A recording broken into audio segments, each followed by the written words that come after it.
Hello बच्चों, welcome to your maths class. तो बच्चों, आज मैं क्लास 10th का चैप्टर 5 एक्सरसाइज 5.1 का क्वेश्चन नंबर 2 स्टार्ट कर रही हूँ। क्वेश्चन 1 पिछले वीडियो में करवा चुकी हूँ, तो जिन बच्चों ने ना देखा हो जा करके देख लें।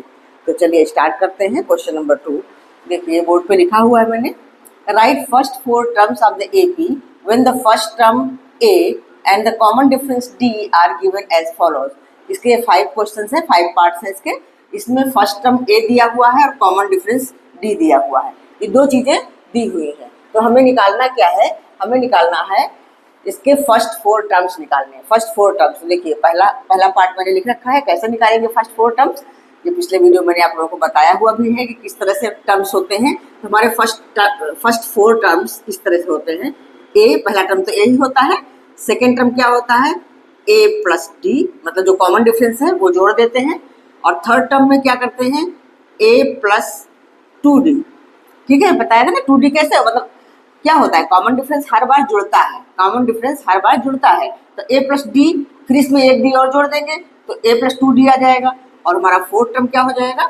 a plus 3d। तो आप इस तरह से पहले लिख लो। अब उसके बाद हमारे पास a भी है, d भी है, की वैल्यू पुट करेंगे और हमारे 4 टर्म्स निकल जाएंगे। तो नेक्स्ट स्टेप हमारा ऐसा हो जाएगा, a तो हमारा 10 है, तो पहला टर्म तो 10 ही लिखेंगे। दूसरा टर्म हमारा हो जाएगा 10 प्लस 10, ठीक है, a प्लस डी। और थर्ड टर्म हो जाएगा 10 प्लस 2d है, मतलब 2 इंटू 10। और चौथा टर्म हो जाएगा 10 प्लस 3 इंटू 10, 3d है ना, तो 3 इंटू 10। अब इसको आगे सॉल्व कर लो, हो गया। ये 10 हो गया, 10 प्लस 10 हो गया 20।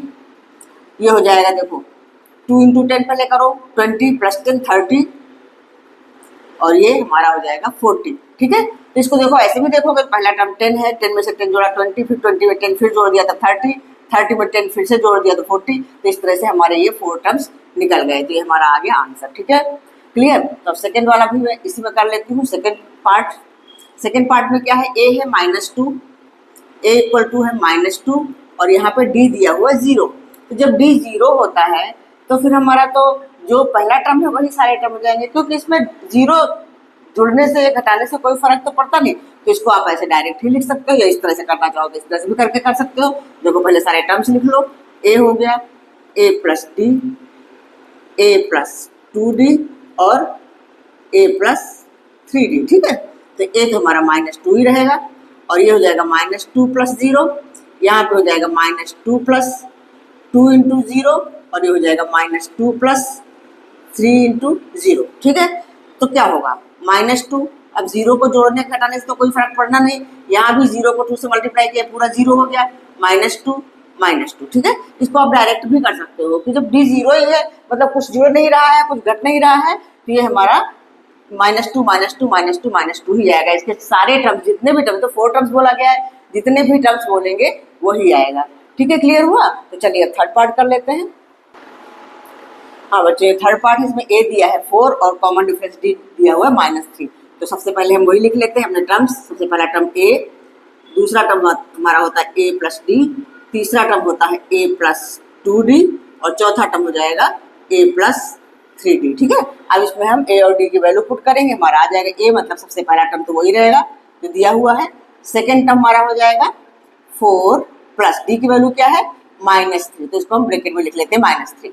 अच्छा, नेक्स्ट 4 प्लस 2 इंटू -3, लास्ट वाला हो जाएगा। ए की जगह पे क्या है? 4 है, तो 4 प्लस 3 इंटू -3। अब इसको सॉल्व कर लो। पहला तो 4 ही रहेगा। अच्छा, दूसरा क्या हो जाएगा? देखो, 4 प्लस -3, देखो 4 -3 हो गया, तो 4 -3 क्या होता है? 1। थर्ड वाला क्या हो जाएगा? -3 को 2 से मल्टीप्लाई करेंगे तो -6 आ जाएगा। अब -4 -6, मतलब -6 में से 4 घटेगा तो क्या हो जाएगा? -2। ठीक है, समझ में आ रहा है ना? ये तो करना आता ही होगा, सिंपल चीज है बिल्कुल। अब यहाँ पे -3 को +3 से मल्टीप्लाई करेंगे तो -9 हो जाएगा, मतलब ऐसा हो जाएगा। देखो 4 -9 तो क्या हो जाएगा? -9 में से 4 घटेगा तो क्या आएगा? -5 आएगा ना। तो हमारा अगला टर्म जो है, मैं एक स्टेप छोड़ रही हूँ, स्किप करके डायरेक्ट कर रही हूँ। तो अगला टर्म हमारा क्या हो जाएगा? -9 में से 4 घटा तो -5। तो ये हमारा आंसर हो गया। ठीक है, आप चाहो तो एक लाइन यहाँ और लिख सकते हो, इजी है इसलिए मैंने नहीं लिखा, बिल्कुल समझ में आ रहा है ना। देखो, -3 को 2 से मल्टीप्लाई किया तो -6 आया, -6 + 4 -2 हो गया। इसी तरह से ये -9 + 4 -5 हो गया। मतलब बड़ी नंबर के साथ माइनस है तो हमारा आंसर तो माइनस आएगा ही। ठीक है, क्लियर। तो चलिए फोर्थ में कर लेते हैं हम। फोर्थ है हमारा a है -1, मतलब फर्स्ट टर्म हमारा है -1 और इसमें d दिया हुआ है 1/2। ठीक है, तो इसमें भी उसी तरह से करेंगे। सबसे पहले हम अपना सीरीज लिख लेते हैं, a + d, a + 2d और a + 3d हो गए 4 टर्म्स। अब वैल्यू पुट करो, -1 a + d मतलब -1 + 1/2, ये हो जाएगा -1 + 2 × 1/2 और लास्ट वाला हो जाएगा -1 + 3 × 1/2। अब इसको सॉल्व कर लेते हैं केयरफुली।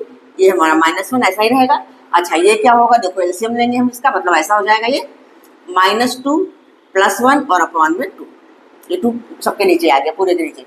अच्छा, यहाँ पे क्या हो रहा है, ये हमारा 2 से 2 कैंसिल हो रहा है, -1 + 1 ये वाला हो गया हमारा -1 + 1 और यहाँ पे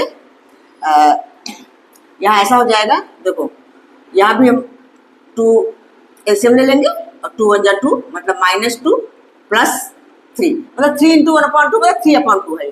ठीक है, बस में आ रही है। 3 × 1/2 को हम 3/2 लिख सकते हैं। अब आगे नेक्स्ट स्टेप, -1 -2 में से +1 घटा तो हो जाएगा -1/2 और ये वाला टर्म हमारा हो जाएगा 0, ये वाला टर्म हमारा हो जाएगा 1/2।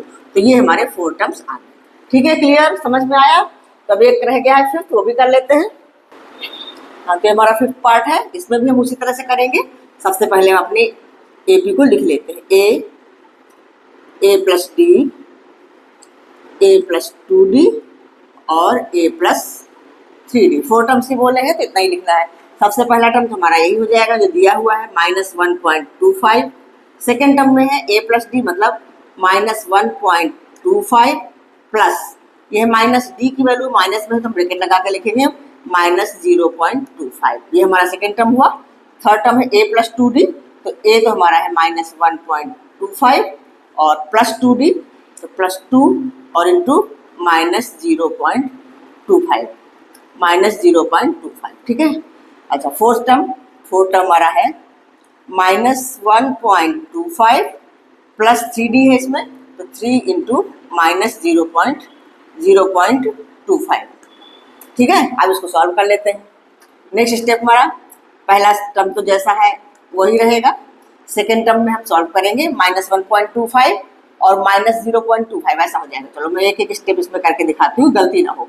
-1.25 अब माइनस और प्लस का मल्टीप्लाई होकर माइनस ही होता है, -0.25 ये हो गया ऐसा, ठीक है। अच्छा, नेक्स्ट स्टेप -1.25 यहाँ पे अब 2 से मल्टीप्लाई करके हम लिखेंगे और माइनस का प्लस से मल्टीप्लाई करके माइनस ही होता है, तो ये हमारा हो जाएगा 0.50, ठीक है। 25 को 2 से गुणा करेंगे तो 50 आएगा।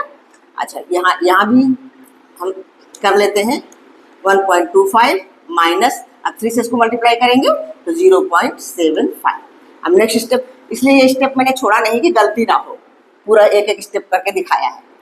नेक्स्ट स्टेप हमारा -1.25 और ये हमारा क्या हो जाएगा, देखो दोनों ही नंबर जब माइनस की होती है तो जुड़ती हैं। 1.25 में से 0.25 जुड़ेगा तो क्या आ जाएगा -1.50। यहाँ पे -1.25 में से -0.50 जुड़ा मतलब 25 में से 50 जोड़ेंगे तो 75 आता है ना, तो ये हो जाएगा -1.75, सब माइनस में ही आएंगे। अच्छा, यहाँ पे 1.25 और 0.75 जुड़ेगा तो ये पूरा आ जाएगा 2.00, ठीक है। तो ये हो जाएगा -2, सिर्फ 2 लिख सकते हो, ये 2.00 जैसे भी लिखो सही है दोनों। तो ये हो गया हमारा आंसर, ठीक है। तो हमारा AP ऐसी बनी है -1.25 -1.50 -1.75 एंड -2.00 लिखने की जरूरत नहीं है, ऐसा भी लिख करके आप छोड़ सकते हो। 2.00 मीन्स 2, ठीक है, क्लियर। तो चलें अब नेक्स्ट क्वेश्चन करवाती हूँ, क्वेश्चन नंबर 3। हाँ बच्चों, तो ये है हमारा क्वेश्चन नंबर 3। इसमें क्या पूछा गया है, for the following APs right the first term and the common difference. ये हमें 4 क्वेश्चंस दिए हुए हैं, ये AP दी हुई है, इसमें बताया है AP है। तो इसमें हमें निकालना है फर्स्ट टर्म और कॉमन डिफरेंस, ये बताना है, लिखना है। तो देखो ये पहला क्वेश्चन मैंने यहाँ लिख रखा है। तो फर्स्ट टर्म होता क्या है, जो सबसे पहला टर्म होता है दैट इज फर्स्ट टर्म, तो इसमें कुछ करना ही नहीं, सीधा फर्स्ट टर्म इसको ए बोलते हैं, ये हमारा हो जाएगा 3। और कॉमन डिफरेंस के लिए क्या करते हैं, सेकंड टर्म में से फर्स्ट टर्म माइनस कर देंगे तो कॉमन डिफरेंस आ जाएगा, मतलब घटा देंगे। कॉमन डिफरेंस क्या होता है, सबके बीच का डिफरेंस सेम हो, चाहे थर्ड में से सेकंड को घटाओ तो भी उतना ही आएगा, फोर्थ में से थर्ड को घटाओ तो भी उतना ही आएगा। तो कॉमन डिफरेंस निकालने के लिए हमें बोला गया तो हम सेकंड में से फर्स्ट को माइनस करेंगे। तो common difference D equal to क्या हो जाएगा, 1 माइनस 3, 1 माइनस 3 मतलब -2। ठीक है, तो ये हमारा आंसर हुआ, फर्स्ट टर्म आया 3 और कॉमन डिफरेंस आ गया -2। तो ये क्वेश्चन नंबर 1 हो गया। अब सेकंड भी कर लेते हैं। तो सेकंड में क्या है, हमारी एपी ऐसी है, -5, -1, 3 और 7, इस तरह की एपी है। तो कॉमन मतलब फर्स्ट टर्म, तो अब सीधा कितना पूरा लिखने की जरूरत नहीं, सीधा ए लिख करके हम कर देते हैं। First term A equal to -5 दिख ही रहा है, और डी क्या आ जाएगा, सेकेंड टर्म में से फर्स्ट टर्म को घटाना है। तो सेकेंड टर्म हमारा -1 है और फर्स्ट टर्म क्या है -5, तो ये तो घटाने के लिए निशान लगाया और यहाँ पे ये हमारा फर्स्ट टर्म, इस तरह से लिखना पड़ेगा। ठीक है, सेकेंड टर्म हमारा -1, फिर उसके बाद हमको सेकेंड टर्म में फर्स्ट टर्म घटा के ही तो निकालना है, तो ये साइन आ गया हमारा घटाने का, मतलब माइनस करने का, और फर्स्ट टर्म हमारा -5 है। तो इस तरह से बनेगा ये -1 और माइनस माइनस का जब मल्टीप्लाई होता है, मतलब ब्रैकेट के बाहर भी माइनस अंदर भी माइनस, तो बन जाता है हमारा प्लस। अब क्या आ गया, 5 - 1 + 5 - 1 दैट मीन्स 4। तो ये इसका आंसर हो गया। ठीक है, ए हो गया इसका फर्स्ट टर्म -5 और कॉमन डिफरेंस 4। ठीक, चलिए थर्ड भी हम कर लेते हैं, अभी इसी में जगह है। थर्ड हमारा क्या है, पहले एपी हम लिख लेते हैं। 1/3 है, फिर 5/3 है, फिर है हमारा 9/3 और उसके बाद 13/3, ये एपी है। तो देखो फर्स्ट टर्म ए तो साफ साफ ही दिख रहा है, जो पहला टर्म है वही है हमारा ए। और डी के लिए हमें क्या करना है, सेकेंड टर्म में से फर्स्ट टर्म घटाना है, बस इतना ही ध्यान दो। तो क्या हो गया भाई, तो दोनों का तो नीचे का डिनोमिनेटर सेम है, तो बस एलसीएम इसका यही होगा, कुछ करना ही नहीं, ऊपर सीधा 5 - 1 हो जाएगा, मतलब 4/3। तो ये हो गया इसका, ए है 1/3 और डी है 4/3। अब ये फोर्थ पार्ट बचा हुआ है, उसको भी कर लेते हैं रब करके।